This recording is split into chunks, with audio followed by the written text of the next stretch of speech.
नमस्कार बच्चों, मैं मनीष कुमार रैंकर्स एजुकेयर की तरफ से आप सभी लोगों का एक बार फिर से स्वागत करता हूं।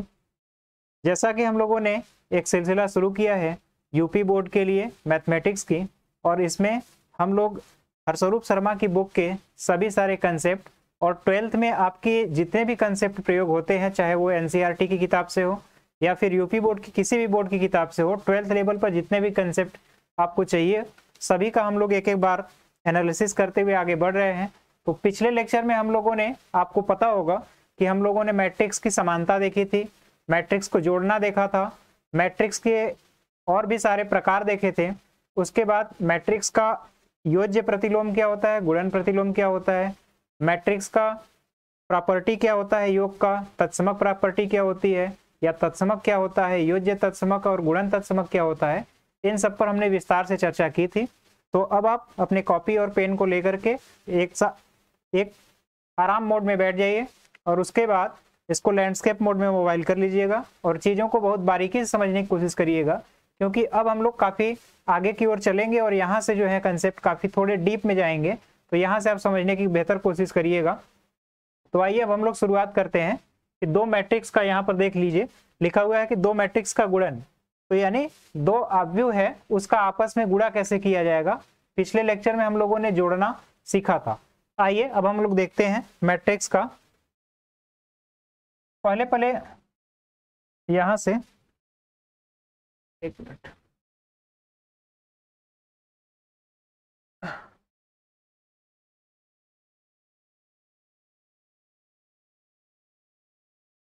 ये तो हो गया था आपका,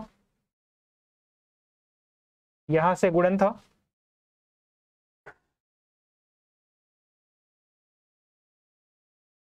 ब्रीफली हम लोग समझ लेते हैं कि मैट्रिक्स का घटाना कैसे होगा, सब्ट्रैक्शन करना कैसे है। सब्ट्रैक्शन आपको जब करना है किसी भी मैट्रिक्स का, यहां से हम लोग इस पर चले अगर आए, तो अगर आप यहां से देखिए मैट्रिक्स को अगर घटाना है तो कैसे घटाया जाता है।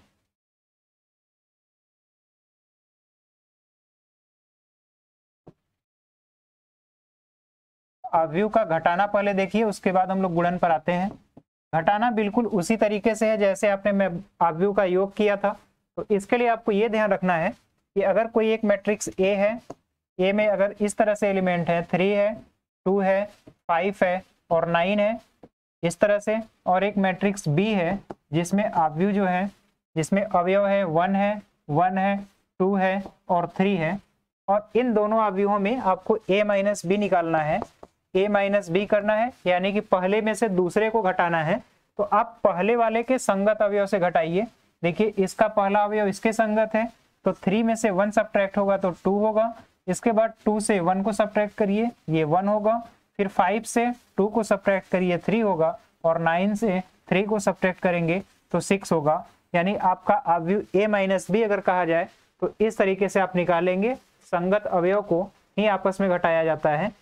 इसके बाद अगर यहीं पर पूछा जाए कि आप अवयव b माइनस ए फाइंड करिए, तो इसका मतलब ये है कि b के अवयव से a के संगत अवयव को घटाया जाएगा।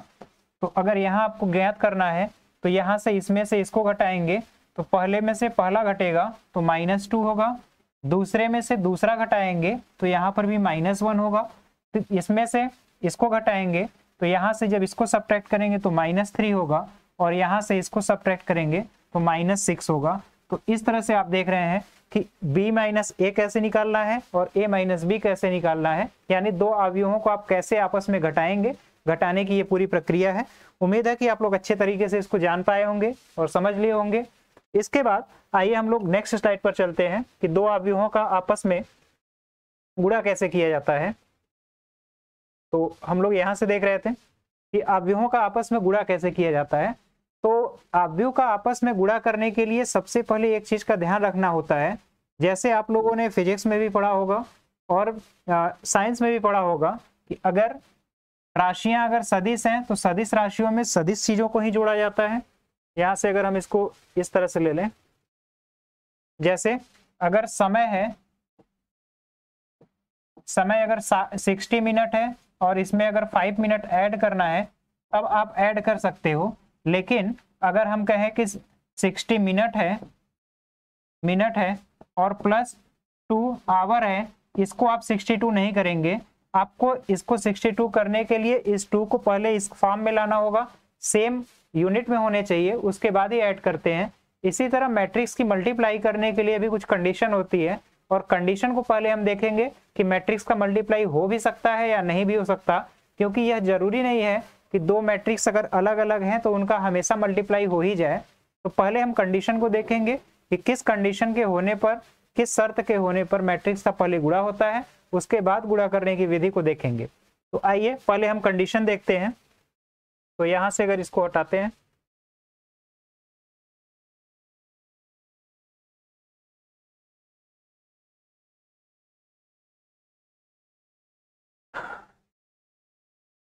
मैट्रिक्स के गुणा करने के लिए सबसे पहले आपको ये ध्यान रखना है, यहां से अगर हम एक नया पेज ले लेते हैं और इसको जो है टोटली इसको इरेज कर देते हैं, या यहाँ से नेक्स्ट पेज ही ऐड कर देते हैं और ये बैकग्राउंड ब्लैक लेते हैं। यहाँ से आप समझिएगा कि दो मैट्रिक्स को हम लोग मल्टीप्लाई कैसे करेंगे। देखिए, अगर एक मैट्रिक्स है ए, अगर हमने एक मैट्रिक्स लिया हुआ है, मैं येलो ले लेता हूँ, ठीक, एक मैट्रिक्स हमने ए लिया हुआ है, ए है, और इसकी कोटि को अगर हम देखें, मान लेते हैं इसकी कोटि है 2/3। इसका मतलब ये हुआ कि इसमें 2, इसमें जो है 2 क्या होगा, 2 रो होगा और ये क्या होगा, कॉलम, यानी कि इसमें ये स्तंभ की संख्या है, स्तंभ है, और ये जो है पंक्ति को बताएगा। सॉरी, इसको हटा लेते हैं यहां से थोड़ा सा, रो को हम लोग बोलते हैं पंक्ति, ये पंक्ति की संख्या बताएगा, और ये स्तंभ की संख्या बता रहा है, इसको बोलते हैं रो और कॉलम। तो एक मैट्रिक्स इस तरीके का है। अगर दूसरा एक मैट्रिक्स बी है, अब इसके आर्डर को लिखा जाए, मान लीजिए इसका आर्डर 3/4 है, यानी कि इसमें 3 जो है पंक्तियां हैं, पंक्ति की संख्या 3 है, और यहाँ पर स्तंभ की संख्या जो है वो 4 है, इस तरीके का है। तो अब आपको इसे देख कर ही पता करना है कि पहले इसका मल्टीप्लाई हो भी पाएगा कि नहीं। तो दो मैट्रिक्स अगर आपको पता करने हैं कि ये मल्टीप्लाई हो पाएगा या नहीं, तो उसके पहले आर्डर को लिखिए, जैसे हमने यहाँ पर आर्डर लिखा हुआ है और यहाँ आर्डर लिखा हुआ है। इसके बाद आप देखिए कि ये बीच वाला जो मैटर है, ये वाला, यानी कि पहले का स्तंभ और दूसरे की पंक्ति, पहले का स्तंभ और दूसरे की पंक्ति अगर मैच कर रही है, यानी यहाँ देखिए 3 है और यहाँ पर भी 3 है, इसका मतलब ए और बी का गुणा हो सकता है। अगर ये बीच के मैच नहीं किए, यानी कि पहले का स्तंभ और दूसरे की पंक्ति की संख्या अगर इक्वल नहीं है, तो ये मैट्रिक्स का गुणा नहीं हो पाएगा। एग्जाम्पल के लिए देखिए, अगर कोई एक मैट्रिक्स ए है जिसमें 3/5 है, और एक मैट्रिक्स बी है, इसमें हम लिखते हैं 3/7 है, तो आप देखिए ये बीच के अवयव मैच नहीं कर रहे हैं, मिल नहीं रहे हैं, 5 और 3 बन रहा है, इसलिए आप सीधे सीधे कह सकते हैं कि इन दो मैट्रिक्स का आपस में गुणा नहीं हो पाएगा। उसका कारण हम लोग बाद में देखेंगे, पहले पता तो लगाते हैं कि मैट्रिक्स का देखते ही पता लगाएं कि गुणा हो सकता है या नहीं। तो इस तरीके से आप पता करेंगे। आइए आपको कुछ और इसके प्रैक्टिस से कराते हैं हम। जैसे हमने यहाँ पर लिखा मैट्रिक्स ए है, ये 4/5 का है, एक मैट्रिक्स बी है 3/7 का है, इसी तरह ये पहला है। इसी तरह दूसरा हमने लिखा एक मैट्रिक्स ए 9/7, दूसरा मैट्रिक्स बी 7/3, तीसरा है एक मैट्रिक्स ए है m/n,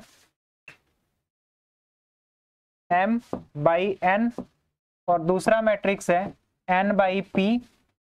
एक और क्वेश्चन करते हैं, एक मैट्रिक्स ए है 7/4 और एक मैट्रिक्स बी है 1/3, इस तरीके से। और यहाँ एक और लेते हैं 5th, यहाँ पर एक मैट्रिक्स ए लिया हमने 1/4 और एक मैट्रिक्स बी है 4/1, एक मैट्रिक्स हमने लिया 1 4x1 और एक दूसरी मैट्रिक्स है 1x3। अब आप इसमें केवल देख करके ही बता सकते हैं कि किस मैट्रिक्स का आपस में गुणा होगा, किसका नहीं होगा। तो आइए मैच कराते हैं। पहले में स्तंभ गुणा करने के लिए देखिए आप यहाँ से स्तंभ, उसका कंडीशन क्या है, पहले अवयव का पहले अवयव का ये रो है, ये कॉलम है, कॉलम मतलब स्तंभ होता है, और ये पंक्ति है। तो पहले अवयव का आपको ये देखना है, ये हो गया आपका रो, रो मतलब पंक्ति, और स्तंभ। पहले अवयव में स्तंभ की संख्या बराबर अगर है दूसरे अवयव में, दूसरे अवयव की पंक्ति, इस चीज को आप हमेशा ध्यान रखिएगा, इसको नोट कर लीजिए। अगर ये कंडीशन फॉलो हो रही है आपका, तभी मैट्रिक्स का गुणा हो पाएगा। आइए देखते हैं इसको कौन कौन फॉलो करता है। तो अगर यहाँ से हम इसके कलर को चेंज कर लेते हैं, यहाँ देखिए, अब यहाँ देखिए, यहाँ आप मैच कराइए। पहला रो है कॉलम, स्तंभ की संख्या, इसमें दूसरे के इससे मैच नहीं किया, यहाँ 5 है, यहाँ 3 है, मतलब इसका गुणा नहीं हो पाएगा। यहाँ पर देखिए ये 7 और ये 7 ऑर्डर मैच कर गया, इसका गुणा हो सकता है। यहाँ पर n है और ये भी n है, इसका मतलब इसका भी गुणा हो सकता है। यहाँ पर 4 है और ये 1 है, इस तरह देख रहे हैं, इसका भी गुणा नहीं होगा। और आपको यहाँ अगर चेक करना है तो ये 4/4 है, आप देख लीजिए इसका मैच कर रहा है। पहले में स्तंभ और दूसरे में पंक्ति की संख्या, पहले में स्तंभ और दूसरे में पंक्ति की संख्या, तो इसका भी गुणा हो सकता है। और यहाँ पर इसका भी संख्या मैच कर रहा है, इसलिए ये भी गुणा की ग्रेड श्रेणी में आएगा। तो इस तरीके से कोई भी अवयव आपको दिया है, आप देख करके ही पता लगा सकते हैं। इसका स्क्रीनशॉट ले लीजिए, फिर हम लोग आगे की ओर चलते हैं।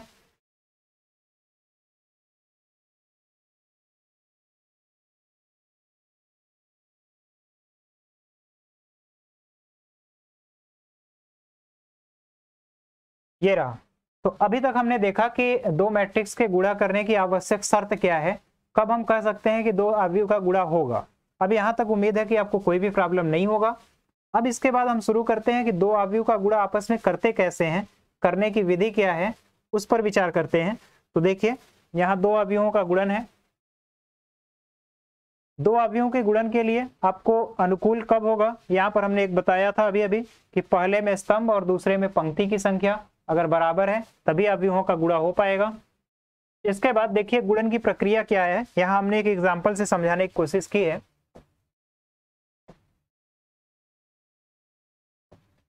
देखिए, पहले अगर हम यहाँ पर क्रम की बात करें तो इस अवयव का क्रम जो है 2 क्रॉस 2 है, और इसके क्रम की बात की जाए तो इसमें देखिए रो कितने हैं 2 और कॉलम कितने हैं 3। तो आप देखिए ये बीच का जो है ये मैच कर रहा है, बीच का 2 और ये 2 मैच किया, इसका मतलब इसका गुणा संभव है। अब संभव होने की प्रक्रिया क्या है, आप हमेशा जब भी मल्टीप्लाई करेंगे तो इसको कहते हैं रो बाई कॉलम। गुणन की प्रक्रिया में आपको ये हमेशा ध्यान रखना है कि आपको गुणा जो करना है रो बाई कॉलम करना है, यानी कि पहले मैट्रिक्स के रो का यहाँ दूसरे मैट्रिक्स के कॉलम में गुणा करेंगे। यानी कि आपको लेना ये है और ऑपरेट इस तरीके से करना है, आप रो को लेंगे और कॉलम में गुणा करेंगे। ये पहली प्रक्रिया समझिएगा। तो इसमें देखिए ये पहला रो है, तो पहले रो का पहले कॉलम में गुणा करेंगे संगत अवयव से, संगत अवयव से यानी कि उसके साथ जो अवयव मिल रहा है उसी से गुणा करेंगे। तो देखिए इसका हमें इस रो का इस कॉलम के साथ गुणा करना है, यानी कि पहला का पहले से फिर प्लस दूसरे का दूसरे से करेंगे।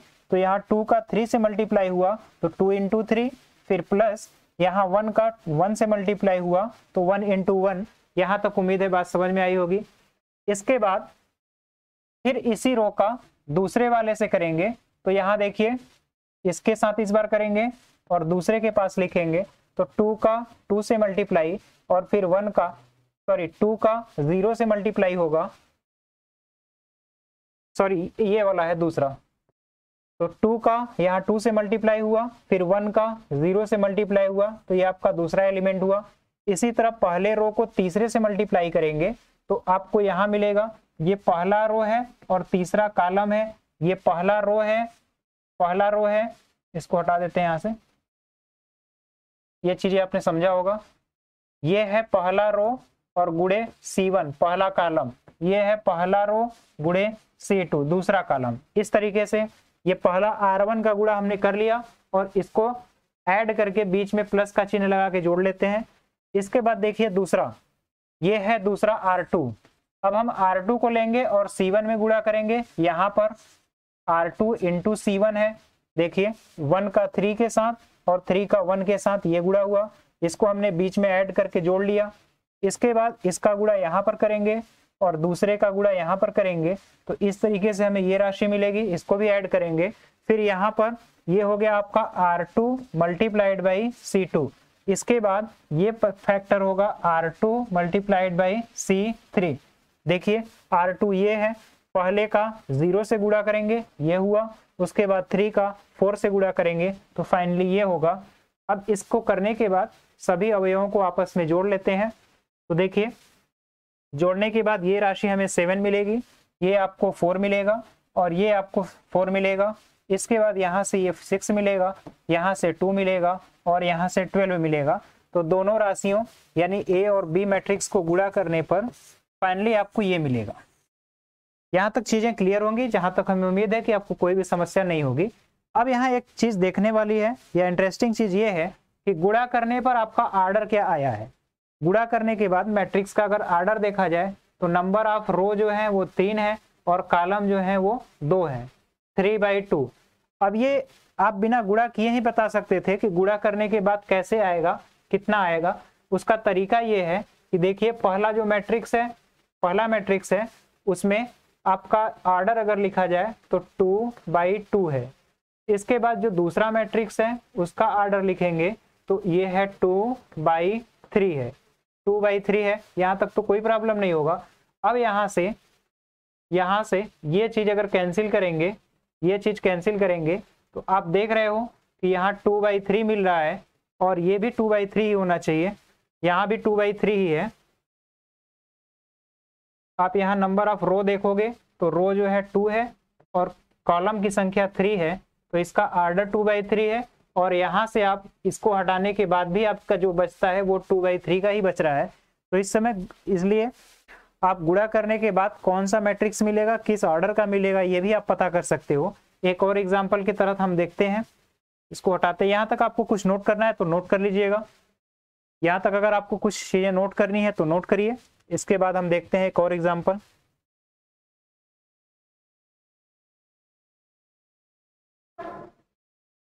एक एग्जाम्पल हम मैट्रिक्स का गुणा करा करके आपको सिखाते हैं।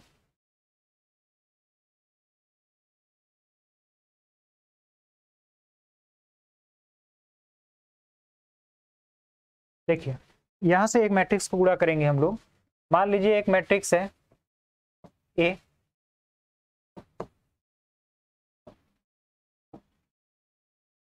ए है, ये है 3, ये है 2, ये है 5, ये है 2। अगर इसका आर्डर लिखा जाए तो ये 2/2 का मैट्रिक्स है। अगर इसी तरह एक मैट्रिक्स बी हम यहाँ पर लिख लेते हैं, मैट्रिक्स बी लिखेंगे और ये लिख लेते हैं 2, 3, 4, 5, 2, 1। तो आप इसको देखेंगे तो इसका आर्डर 2/3 है। तो आप देख रहे हैं दोनों के बीच वाले को अगर मैच कराएं तो यहाँ पर 2 और ये 2 मैच कर रहा है, इसका मतलब आव्यूह का गुणा हो सकता है। तो आइए आव्यूह के गुणन की क्रिया करते हैं। तो a इंटू बी, ये हुआ आव्यूह का गुणा। अब गुणा करने की प्रक्रिया क्या है, आप हमेशा पहले रो चलिएगा, गुणा करिएगा कॉलम में। इस तरीके का आप याद रखिए कंसेप्ट कि आपको लेना है ये रो और इसको गुणा करना है कॉलम में, और सभी कॉलम में बारी बारी से गुणा करिए। तो आइए पहले का पहले से गुणा करते हैं। तो 3 का 2 से मल्टीप्लाई करेंगे 6 होगा, फिर प्लस 2 का 5 से मल्टीप्लाई करेंगे 10, ये पहला हो गया। इसके बाद इसी रो का दूसरे में आइए तो 3 से 3 में करेंगे तो 9 और 2 का 2 में करेंगे तो 4, ये हुआ। इसके बाद इसी का मल्टीप्लाई यहाँ पर करेंगे तो 12 और प्लस यहाँ 2 का मल्टीप्लाई 1 में करेंगे तो ये हुआ 2। ये हमने R1 का गुणा सभी कॉलम में कर लिया। अब इसी तरह से R2 का मल्टीप्लाई सभी कॉलम में करेंगे, कोई प्रॉब्लम नहीं है। आप एक बार प्रैक्टिस जब करने लगेंगे तो आपको खुद समझ में आएगा कि कैसे करना है, बशर्ते आप प्रैक्टिस करिए। यहाँ पर देखिए अब R2 है, इसका मल्टीप्लाई हम यहाँ पे करेंगे तो 5 का मल्टीप्लाई 2 में तो 10, फिर 2 का मल्टीप्लाई 5 में तो ये भी 10, फिर यहाँ से दूसरे कॉलम में 5 का 3 में मल्टीप्लाई करेंगे 15, फिर 2 का 2 में मल्टीप्लाई करेंगे 4, इसके बाद 5 का मल्टीप्लाई 4 में करेंगे 20, इसके बाद 2 का मल्टीप्लाई 1 में करेंगे तो 2। तो आपको फाइनली ये मैट्रिक्स मिलेगा। और अगर इसको ऐड करके लिखा जाए तो ये होगा 16 और ये होगा 20, ये हुआ 20, यहाँ से 13 होगा और ये 19 होगा। अब ये 14 यानी 14 होगा और यहाँ से 22 होगा। इस तरह से आपका ये मैट्रिक्स ऐड करने के बाद आएगा। यहाँ पर आपका 19 है, 19 है। अब आप ये दोनों मैट्रिक्स को गुणा करने की प्रक्रिया समझ चुके होंगे। अब अंत में देखिए इसका ऑर्डर क्या मिला, तो आपको रो की संख्या मिल रही है 2 और कॉलम जो है वो 3 मिल रहा है। तो आप यहाँ पर देखेंगे कैंसिल करने के बाद भी आपको वही चीजें मिलेंगी। यहाँ से बीच वाला यानी 2 और 3 को अगर हम कैंसिल करेंगे, सॉरी 2 और 2 को, तो आपको जो बच रहा है वो 2/3 ही बच रहा है। तो गुणा करने से पहले भी आप बता सकते थे कि गुणा करने के बाद मैट्रिक्स का ऑर्डर क्या होगा, यानी ए बी का ऑर्डर 2/3 ही होगा। आप यहाँ से भी बता सकते थे और गुणा करने के बाद भी आपको ये पता चला। तो इस तरीके से आप चीजों को ज्ञात कर सकते हैं। तो उम्मीद है आप मैट्रिक्स को मल्टीप्लाई करने का तरीका और कब कर सकते हैं ये जानने का तरीका और करने के बाद उसका ऑर्डर क्या होगा, यहाँ तक की चीजें समझने में आपको कोई भी तकलीफ नहीं होगी। यहाँ तक आप लोग स्क्रीनशॉट ले लीजिएगा, फिर हम लोग आगे की चीजें करते हैं। और इसको बहुत बारीकी से समझिए, अपने से भी करने का प्रयास करिए, प्रश्नावली के प्रश्नों को खुद से करिए, ज्यादा से ज्यादा यहाँ से कंसेप्ट को सीखिए, तभी आपकी जो चीजें हैं, कंफ्यूजन है, वो सारे दूर होंगे। और कहीं भी समस्या आती है आप हमें कमेंट में करके बताइए। तो यहाँ तक पहले आप नोट करिए, फिर आगे चलते हैं।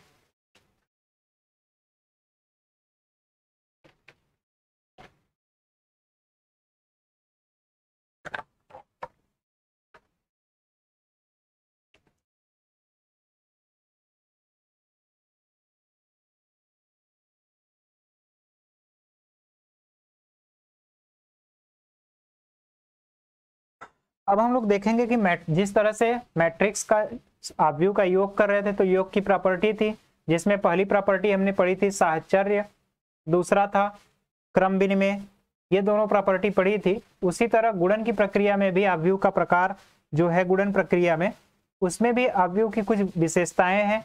तो गुणन की क्या क्या विशेषताएं हैं, तो पहली देखिएगा यहाँ पर लिखा है कि ये एसोसिएटिव है।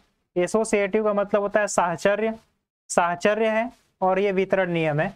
वितरण नियम और साहचर्य नियम का ये पालन करता है।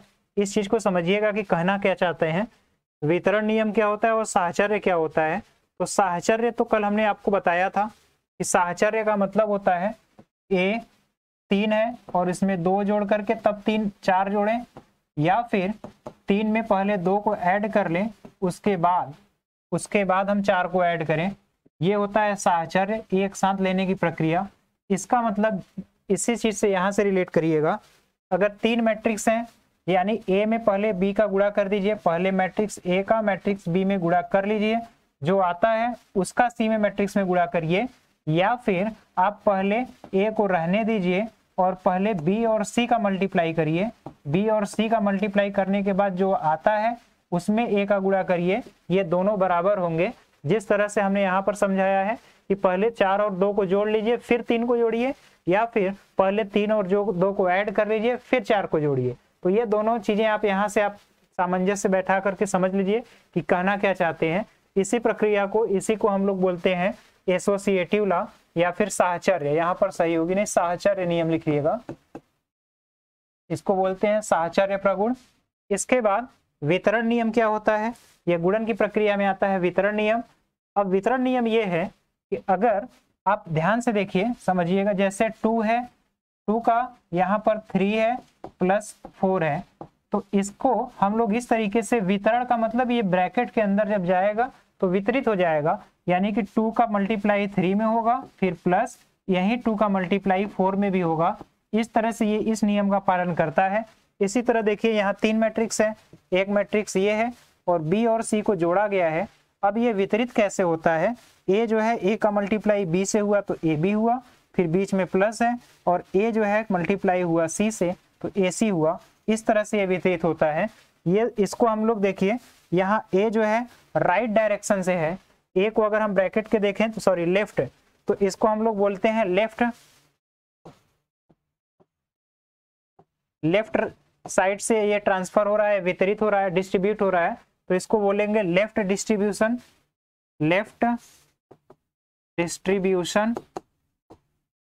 और अगर यही ए को अगर हम राइट साइड से करें तो इस साइड से ये मल्टीप्लाई हो रहा है, तो आप देखिए बी के बाद ए आया है और सी के बाद ए आया है, तो इसको बोलेंगे राइट डिस्ट्रीब्यूशन। राइट डिस्ट्रीब्यूशन, तो आप यहाँ देख सकते हैं कि वितरण दो तरीके का है, एक लेफ्ट डिस्ट्रीब्यूशन है और एक राइट डिस्ट्रीब्यूशन है। एक चीज यहाँ पर ध्यान देने का, बहुत ही बारीकी से ध्यान दीजिएगा, अगर यहाँ 2 को वितरित कर रहे हैं तो 2 इंटू 3 लिखिए, चाहे 3 इंटू 2 लिखिएगा, वैल्यू यहाँ पर सेम आएगी। लेकिन अगर यहाँ पर आपने ऑर्डर चेंज कर दिया, मैट्रिक्स का अगर ऑर्डर ने चेंज किया, तो ये पूरा का पूरा जो है गेम बदल जाएगा। मैट्रिक्स में ऑर्डर चेंज होने पर काफी चीजें बदल जाती हैं, यानी कि आप मैट्रिक्स में ए और बी को का गुणा बी और ए के बराबर जरूरी है या फिर जरूरी हो ये कह नहीं सकते हैं, ये हमेशा बराबर नहीं होता है, इसलिए ये चीजें हमेशा बराबर नहीं होंगी। जिधर से मल्टीप्लाई है आप ध्यान दीजिए उधर से ही ये लिखा हुआ है ए का इस साइड से, तो देखिए यहाँ पर ए हमेशा लेफ्ट में है, इसके भी लेफ्ट में ही है, और इधर राइट साइड से है तो ये ए राइट में है और यहाँ पर भी राइट में है। इस चीज को आप ध्यान रखिएगा, क्योंकि मैट्रिक्स का जो क्रम विनिमय है वो नियम का पालन नहीं करता है, आव्यूह क्रम विनिमय नियम को पालन नहीं करेगा। क्यों नहीं करता है इसको आप यहाँ पर समझ लीजिए पहले, फिर आगे चलते हैं।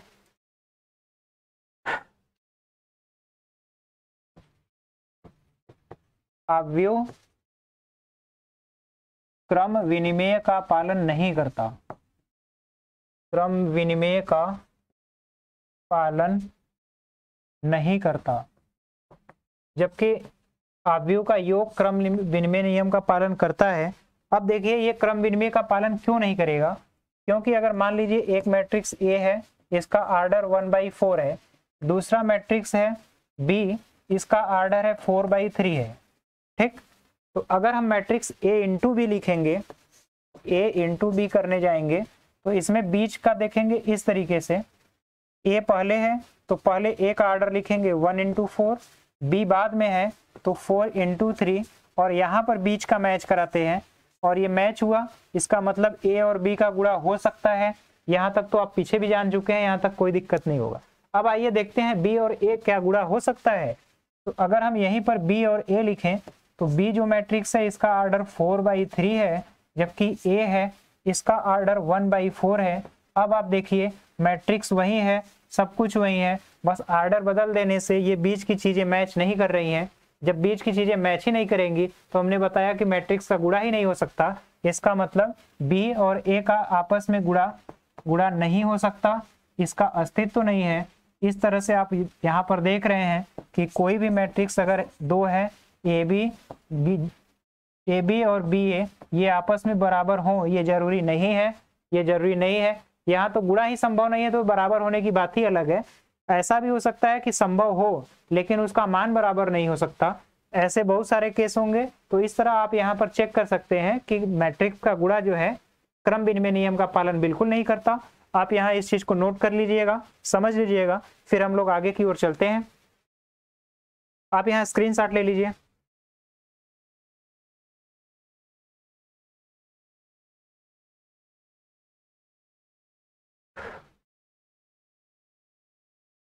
यहाँ पर एक चीज और कहना चाहेंगे कि आप लोग जो भी टॉपिक पढ़ाया जाता है, हमने पूरी कोशिश की है कि आपको सीक्वेंस से पढ़ाया जाए। फिर भी अगर कोई चीज इधर उधर हो जाती है तो आप जो टॉपिक पढ़ाया जाता है उस टॉपिक से रिलेटेड जितने भी क्वेश्चन आपके बुक में है, क्वेश्चन को सीरियल से एक सीक्वेंस में करते जाइए और उसको नोट करते जाइए। जहाँ कहीं भी प्रॉब्लम होगी उसको हम सॉल्व कराएंगे। उसके बाद जहाँ तक न्यूमेरिकल की बात है, कंसेप्ट बताने के बाद जब न्यूमेरिकल सॉल्व कराएंगे तो आपके बुक हरस्वरूप शर्मा की जो बुक है उसके जो कठिन कठिन प्रश्न है उसी को हमने अपने पीपीटी में या फिर जो भी मैटर है इसमें इन्वॉल्व किया है और वहीं से इस क्वेश्चन को सॉल्व कराएंगे ताकि आपको सहूलियत हो। लेकिन आपको बस यहाँ ही एक ही काम करना है कि जो कंसेप्ट है इस कंसेप्ट को बहुत बारीकी से समझना है, क्योंकि आगे आप जब भी स्टडी करेंगे तो अगर आप यहाँ चीजें नहीं समझ पाएंगे, मिस करेंगे, तो आपको आगे समझने का मौका नहीं मिलेगा और आप काफी पिछड़े हो जाएंगे। तो यहाँ इस चीज का ध्यान रखिए। अब हम लोग आगे की ओर चलते हैं। देखिए अब ये कहा है कि दो मैट्रिक्स दिया हुआ है, इसका गुणा क्या करेंगे तो क्या होगा। यहाँ पर आप खुद से भी इसको सॉल्व कर सकते हैं, फिर भी आइए देखते हैं कैसे सॉल्व होगा ये। अगर ए के ऑर्डर को लिखा जाए तो ए की कोटि देखिए, ये रो कितने हैं, इसमें 2 रो है और कॉलम कितने हैं, तो आप कहेंगे 3 कॉलम है। और यहाँ पर अगर रो की बात की जाए तो आप देख रहे हैं 3 रो हैं और कॉलम कितने हैं, 2 हैं। तो आपको कुछ नहीं मतलब है, ये बीच वाला मैच कराना है। ये अगर मैच हुआ इसका मतलब ए और बी का वैल्यू निकल सकता है, ए और बी का गुणा हो सकता है। तो आइए गुणा करके हम देखते हैं कि ए और बी का गुणा करने पर आएगा क्या। तो यहाँ पर आप देखिए, इसका गुणा यहाँ पर, इसका आपको रो बाई कॉलम चलना है, यानी पहले रो का इसमें गुणा करना है। तो 2 का 3 में गुणा होगा 6, 2 का 3 में, 3 का 1 में तो 3, 5 का 2 में तो 10। इस तरह ये पहला एलिमेंट हुआ। अब इसी का दूसरे में गुणा करेंगे तो 2 होगा, 3 का 0 में तो 0 हो गया, 5 का 1 में करेंगे तो 5 होगा। इस तरीके से अब दूसरे, ये तो खत्म हो गया पूरा। अब इसके बाद दूसरा रो शुरू करते हैं, ये रो। अब इस कॉलम में दोनों, तो 4 का 3 में करेंगे तो 12, फिर 1 का 1 में करेंगे ये 1 हुआ, फिर 2 का 2 में करेंगे 4 होगा, ये पूरा हुआ। इसी तरह 4 का 1 में करेंगे तो ये 4 हुआ, 1 का 0 में करेंगे 0 और 2 का 1 में करेंगे तो 2 हुआ। तो फाइनली आपको जो मैट्रिक्स मिलेगी देख लीजिए कौन सा मिल रहा है। 10, 6, 16, 3, 19 ये है, और 7, 5, 2, 7 ये है, और यहाँ पर 12, 4, 16, 1, 17 ये मिला, और लास्ट में आपको 4 और 2, 6 इस तरीके से मिला। और आप देखिए गुणा करने के बाद इसकी कोटि भी आपको मिल रही होगी। इस बीच वाले फैक्टर को हटाएंगे तो 2/2 मिलेगा। आप इसको भी देख रहे हैं, ये 2/2 का ही मैट्रिक्स है। तो इस तरह आप मैट्रिक्स का गुणा भी कर सकते हैं, ऑर्डर का पता भी कर सकते हैं। जो भी चीजें हैं आप यहाँ से नोट करिए, फिर हम लोग अगले स्लाइड की ओर चलते हैं। हाँ, स्क्रीनशॉट लेना है तो ले लीजिए, फिर आगे चलते हैं। यहाँ से इसको हटाते हैं। अब हम लोग नेक्स्ट आगे की ओर देखते हैं। हाँ देखिए, यहाँ पर एक क्वेश्चन हमने और लिखा हुआ है। यहाँ पर इसका ऑर्डर आप देख करके बताइए क्या ये ऑर्डर कितना होगा। तो आप देख रहे हैं यहाँ पर अगर ऑर्डर देखा जाए तो रो कितने हैं 3, इसको कलर ले लेंगे, तो रो है 3 और कॉलम कितने हैं तो 2। यहाँ पर रो देखिएगा है कितने 3 और कॉलम कितने हैं 3। अब आप बीच के अवयव को मैच कराइए, देखिए दोनों मैच नहीं हुआ, इसका मतलब कि ये दोनों मैट्रिक्स आपस में गुणा नहीं हो सकता है। तो यहाँ पर यह मान ए बी निकालना संभव नहीं है, ए बी को नहीं निकाला जा सकता है। इसको नोट करिए, फिर आगे की ओर हम चलते हैं।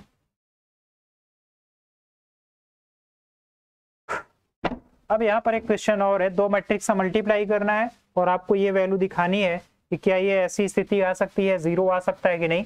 ये आपके बुक में भी है क्वेश्चन, तो इसको सॉल्व करने की कोशिश किया जाना चाहिए। तो इसको यहाँ से देखिए, इसका मल्टीप्लाई यहाँ पर करेंगे, फिर इसका मल्टीप्लाई यहाँ पर होगा, फिर यहाँ से मल्टीप्लाई यहाँ पर होगा और इसका मल्टीप्लाई यहाँ पर होगा। एक कंडीशन दिया हुआ है थीटा -5 = π/2। तो इसको हम एक हिंट दे रहे हैं, आप हिंट से करिए, कोशिश करिएगा। देखिए यहाँ पर जो कंडीशन दिया हुआ है थीटा -5 = π/2 है। इसका मतलब ये है कि इस फाई को उस साइड ले जाएंगे। तो यहाँ से आप नोट देख रहे हैं कि फाई इक्वल इस π/2 को इधर लाएंगे तो थीटा माइनस, या फिर इसको ऐसे करिए, इसको यहाँ से हटा करके आपको जो कंडीशन दिया हुआ है थीटा इक्वल π/2 + फाई आप लिख सकते हैं। यहाँ तक तो कोई प्रॉब्लम नहीं होगी। अब जहाँ जहाँ थीटा है उसे फाई में कन्वर्ट कर सकते हैं। तो ये जो वैल्यू है सिंगल फॉर्म में कन्वर्ट हो जाएगा। सिंगल फॉर्म में आइए कन्वर्ट कर देते हैं, जहाँ जहाँ थीटा है उसे फाई में कन्वर्ट कर लेते हैं। तो आप जानते हैं यहाँ से जहाँ जहाँ पर भी साइन थीटा होगा, इसका मतलब ये हुआ कि वहाँ आप लिखिएगा साइन π/2 + थीटा,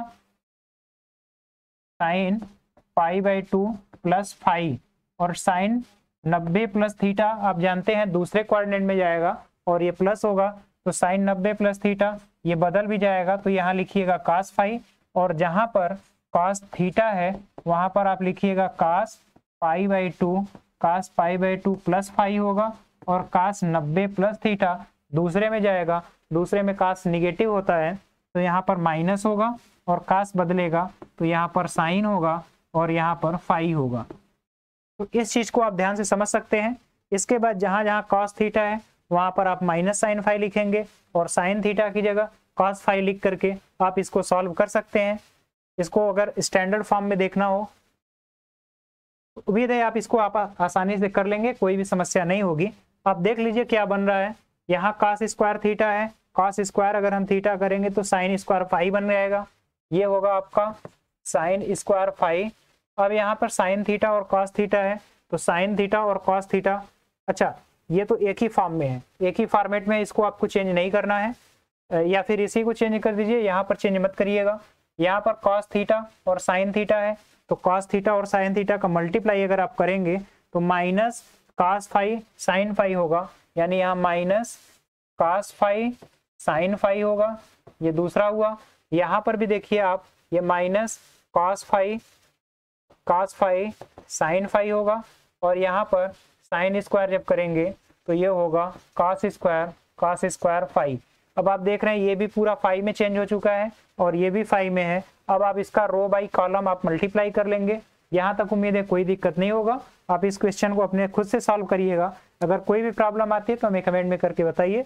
अब आपको हमने बता दिया मैट्रिक्स का मल्टीप्लाई, उसी तरह से मल्टीप्लाई करके बस आपको ऐड कर लेना है और फाइनली आपकी वैल्यू 0 आ जाएगी। तो यहाँ तक आप नोट करिए, फिर आगे हम चलते हैं। एक चीज ये ध्यान रखिए कि आप चीजों को सीखने का ज्यादा प्रयास करिए और खुद से सवाल को ज्यादा हल करिएगा, क्योंकि जितना ज्यादा आप क्वेश्चन को लगाएंगे आपके कंसेप्ट भी मजबूत होंगे और आपकी जो समस्याएं हैं आगे आने वाले क्वेश्चन में वो हेल्पफुल होंगी। तो आप यहाँ तक नोट करिए, फिर आगे हम लोग चलते हैं।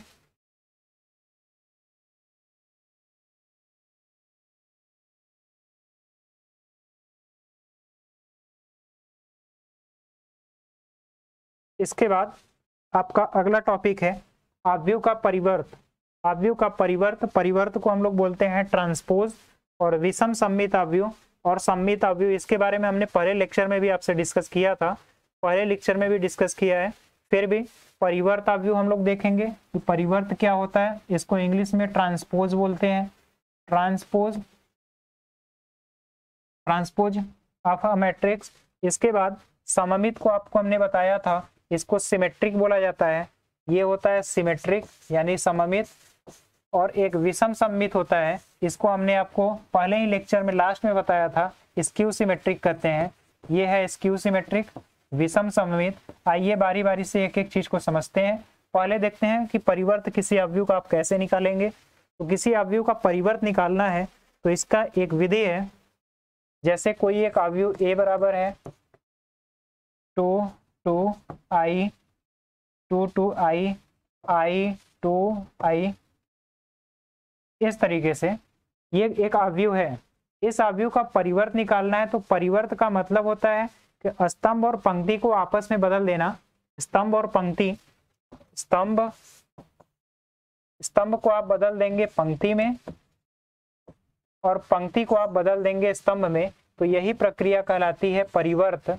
इसी को आप लोग बोलते हो परिवर्त, या फिर इसी को लिखा जाता है transpose, transpose of a matrix. और इसे डिनोट किया जाएगा a डैश से, या फिर इसी को लिखा जाता है a के पावर t, ये ट्रांसपोज। अब यहाँ पर आइए बदलते हैं। तो ये पहला जो है कॉलम है, इसको हमने रो में बदला तो ये 2 होगा, और यहाँ पर i लिखेंगे। यहाँ पर 2 है और ये वाला 2 हो जाएगा यहाँ पर, और यहाँ जो i है और ये i है, इस तरीके से होगा। तो ये हमने a का परिवर्त कर लिया, इसी को बोलते हैं ट्रांसपोज। आइए एक और एग्जांपल लेकर के देखते हैं।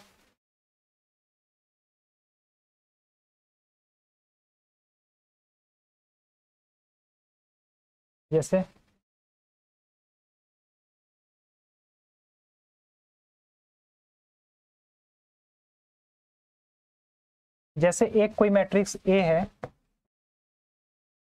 अगर ये है 1 0 0 0 1 0 0 0 1, अगर आप इसका ट्रांसपोज निकालेंगे A डैश, तो आप देखिए ये एक तरह से आइडेंटिटी मैट्रिक्स है, हमने पिछले भी लेक्चर में बताया। अब इसका ट्रांसपोज करने पर क्या आता है, 1 0 फिर 0, आप लिखेंगे लेंगे इधर और लिखेंगे इधर 0 1 0 0 0 1। आप देखिए A का डैश किया हमने, A का ट्रांसपोज किया, फिर से A आ रहा है, फिर से A आ रहा है। इसी तरह एक और एग्जांपल देख लीजिए फाइनली, अगर a बराबर इस तरीके से है, 2 है, 3 है, 5 है, 3 है, 1 है, 7 है और यहाँ पर 5 है, 7 है, 2 है। इसका अगर आप ट्रांसपोज करेंगे तो a का ट्रांसपोज हमने किया, देखिए यहाँ 2 है, अब हम लिखेंगे इधर की ओर चलेंगे ऐसे, 2 है, 3 है, 5 है, 3 है, 1 है, 7 है, इसके बाद फिर ये 5 है, 7 है, 2 है। तो आप देख लीजिए इस तरह से ट्रांसपोज हुआ। अब यहाँ पर इन दोनों ट्रांसपोज में एक चीज आपको देखने को मिली होगी कि आपने जिस मैट्रिक्स का ट्रांसपोज किया फिर से वही मैट्रिक्स मिल गई है। देखिए ए का ट्रांसपोज आप इन दोनों को मैच कराइए, आपको वही मैट्रिक्स मिलेगा, और इन दोनों को आप मैच कराइए, देखिए आपको वही का वही मैट्रिक्स फिर से मिला हुआ दिखेगा, इसमें कोई भी परिवर्तन नहीं हुआ है। कोई यहाँ से ये 3 है और ये 5, तो जो ये मैट्रिक्स है वही मैट्रिक्स आप ट्रांसपोज करने के बाद भी मिल रहा है। तो अगर इस तरह का मैट्रिक्स है कि किसी मैट्रिक्स का हम ट्रांसपोज करें और फिर से वही मैट्रिक्स मिल जाए, तो इसी मैट्रिक्स को हम लोग बोलते हैं ये सममित अवयव है, सममित प्रकार बोलते हैं इसको, इसी का नाम है। अगर इस प्रकार का अवयव है कि उसका हम ट्रांसपोज करते हैं, उसको आगे अगर हम ऐड कर लें, कोई ऐसा मैट्रिक्स है, इसको हमने पीछे भी लेक्चर में बताया है, सममित अवयव, कोई ऐसा मैट्रिक्स है जिसका हमने ट्रांसपोज किया और अगर वही मैट्रिक्स आ गया, उसी मैट्रिक्स की अगर बराबर हो गया, तो इसे हम बोलेंगे ए का डैश ए के अगर बराबर हो गया तो उसे हम सममित अवयव बोलेंगे। और इसका एग्जाम्पल पीछे आपने देखा। इसी तरह है विषम सममित। विषम सममित, विषम सममित ने हमने बताया था कि अगर कोई मैट्रिक्स है उसका आपने ट्रांसपोज किया और माइनस कॉमन लेने के बाद वो मैट्रिक्स आया, तो इसे आप लोग इस तरह के मैट्रिक्स को विषम सममित या फिर इसी को skew symmetric, skew symmetric matrix भी कहते हैं। तो इसको आपको हमने पहले ही लेक्चर में लास्ट में बताया था। अगर कोई कंफ्यूजन है तो आप वहां पर भी देख सकते हैं। फिर आगे आइए हम लोग देखते हैं कि आगे का हम लोग क्या कंसेप्ट है। यहाँ तक आपको चीजें समझ में आई होंगी। अगर कोई चीज इस पर बेसिस जितने भी क्वेश्चन है आप जाकर के क्वेश्चन खुद से करिएगा। अब यहाँ पर हम लोग देखते हैं हमारा अगला टॉपिक क्या है। ये तो क्वेश्चन हमने किया, ये आपका प्रकार है।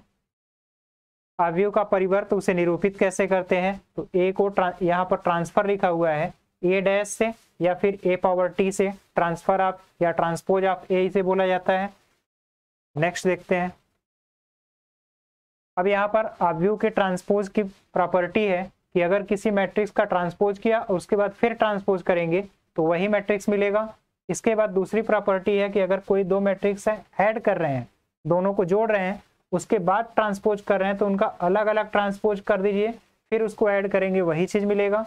इसके बाद ये काफी इंपॉर्टेंट आपको रिजल्ट दिख रहा है कि अगर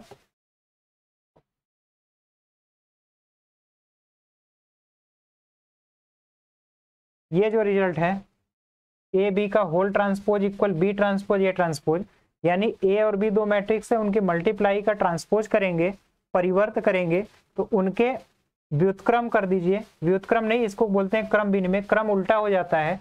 यानी ए है बी है, इसका आप ट्रांसपोज करिए, ये इक्वल होगा, पहले बी का ट्रांसपोज करिए फिर मल्टीप्लाई करिए ए के ट्रांसपोज में, तब जाकर के दोनों इक्वल होगा। इस चीज को ध्यान रखिएगा, ये काफी इंपॉर्टेंट रिजल्ट है। आप इसको खुद मैट्रिक्स ले करके इसको वेरीफाई करिएगा कि क्या ये इस लॉ को फॉलो करता है या नहीं।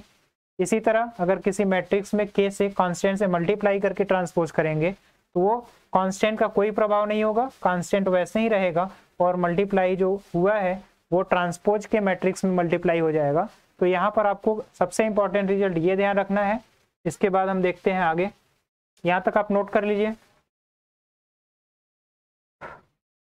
सिमेट्रिक मैट्रिक्स हमने बताया सममित अवयव क्या है। इसको आप लोग अगर ए का ट्रांसपोज करेंगे तो फिर वही मैट्रिक्स मिलेगा। आप ये अच्छा एग्जांपल है, इसको भी देख सकते हैं।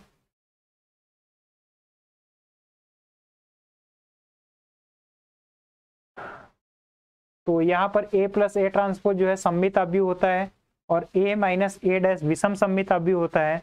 कोई भी सब अवयव है, इसको अगर आपको ध्यान देना है तो ये चीज, अगर कोई एक अवयव ए है, ध्यान दीजिएगा, अगर कोई एक अवयव ए है तो अगर आप इस तरीके से करते हैं ए प्लस ए डैश करेंगे तो ये जो मिलता है ए प्लस ए डैश बाई, अगर 2 भी करना है तब भी कर सकते हैं, ये हमेशा सममित होगा, सममित अवयव मिलेगा।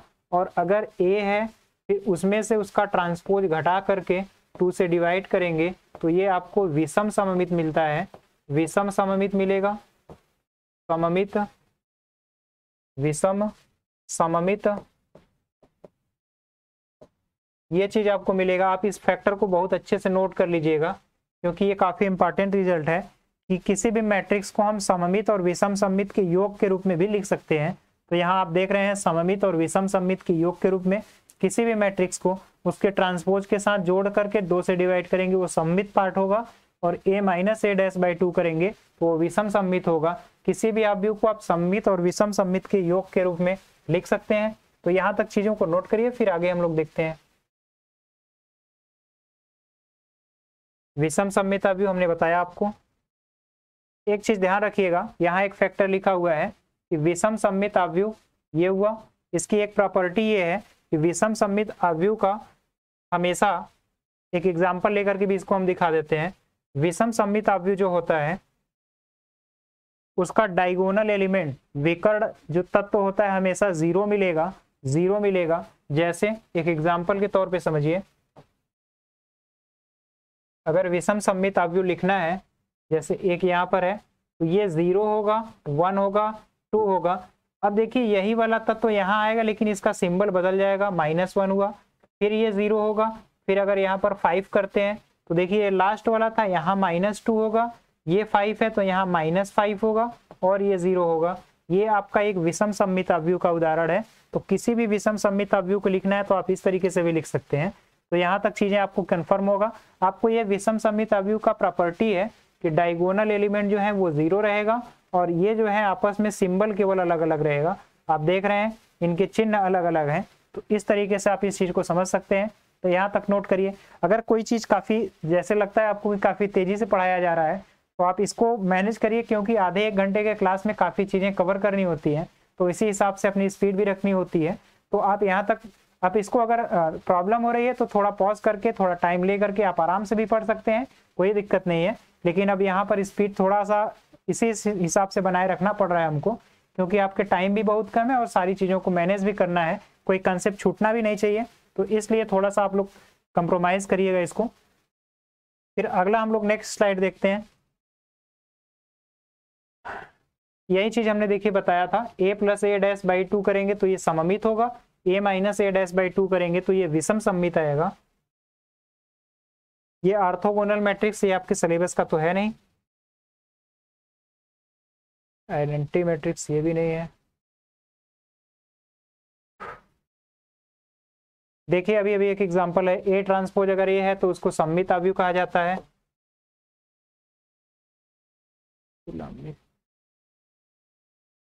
तो उम्मीद है यहाँ तक चीजें आपको समझ में आई होंगी। इसके बाद अगले लेक्चर में कोफैक्टर कैसे निकाला जाता है उसको भी हम बता देते हैं।